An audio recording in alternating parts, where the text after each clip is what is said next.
Selanjutnya, indikator. Yang pertama, 3.7.1 menentukan nilai trigonometri untuk sudut-sudut di berbagai kuadran. 4.7.1 menyelesaikan masalah yang berkaitan dengan nilai trigonometri untuk sudut-sudut di berbagai kuadran.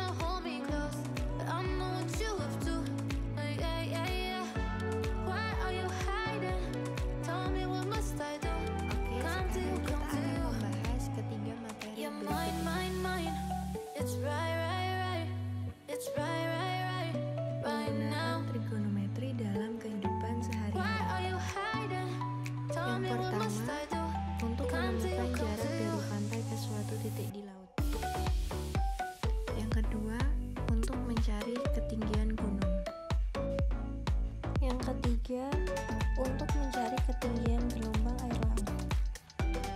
Sebelum kita membahas materi, kalian harus tahu terkait definisi dalam suatu segitiga siku-siku yang berlaku.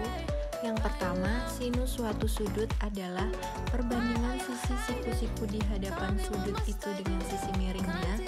Yang kedua, kosinus suatu sudut adalah perbandingan sisi siku-siku yang mengapit sudut itu dengan sisi miringnya. Yang ketiga, tangan suatu sudut adalah perbandingan sisi siku-siku di hadapan sudut itu dengan sisi siku-siku yang lainnya. Yang keempat, kotangan suatu sudut adalah perbandingan sisi siku-siku yang mengapit sudut itu dengan sisi siku-siku yang lainnya. Yang kelima, sekan suatu sudut adalah perbandingan sisi miring dengan sisi siku-siku yang mengapit sudut itu. Yang keenam, kosekan suatu sudut adalah perbandingan sisi miring dengan sisi siku-siku di hadapan sudut itu.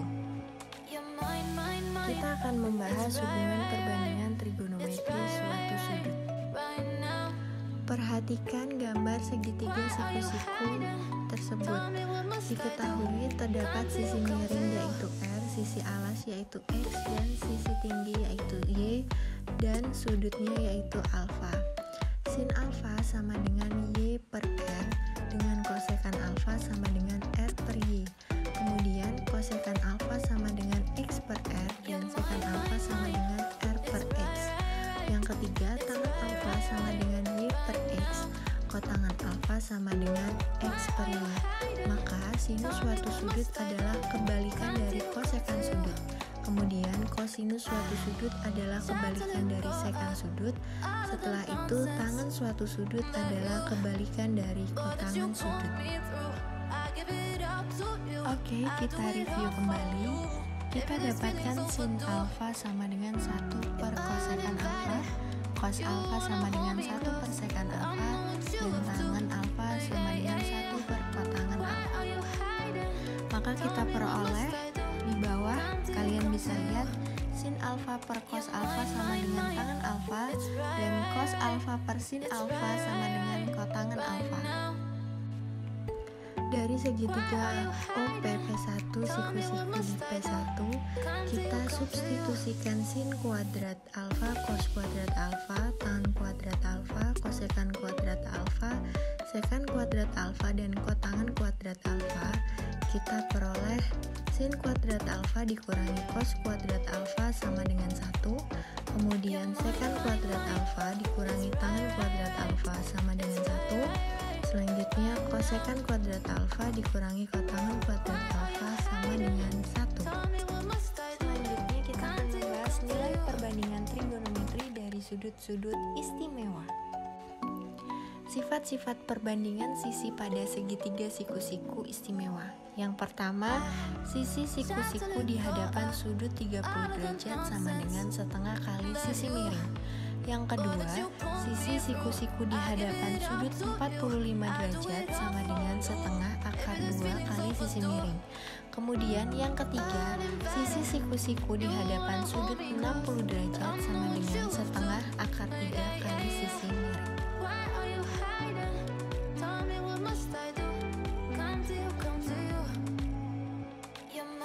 Oke, selanjutnya perhatikan pembuktian berikut ini.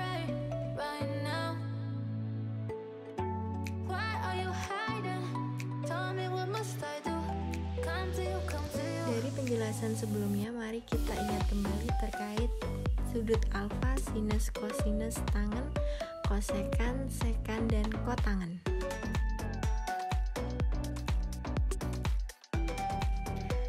Materi yang terakhir yaitu perbandingan trigonometri suatu sudut di berbagai kuadran.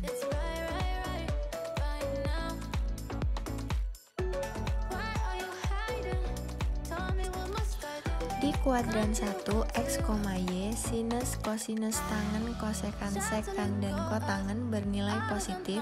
Kemudian di kuadran 2, min X, Y, sinus, dan kosekan bernilai positif.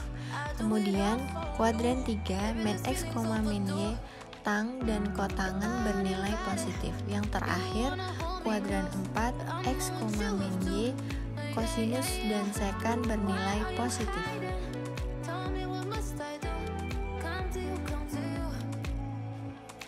Penjelasan terkait kuadran kalian bisa mengingat kembali dengan melihat tabel berikut ini.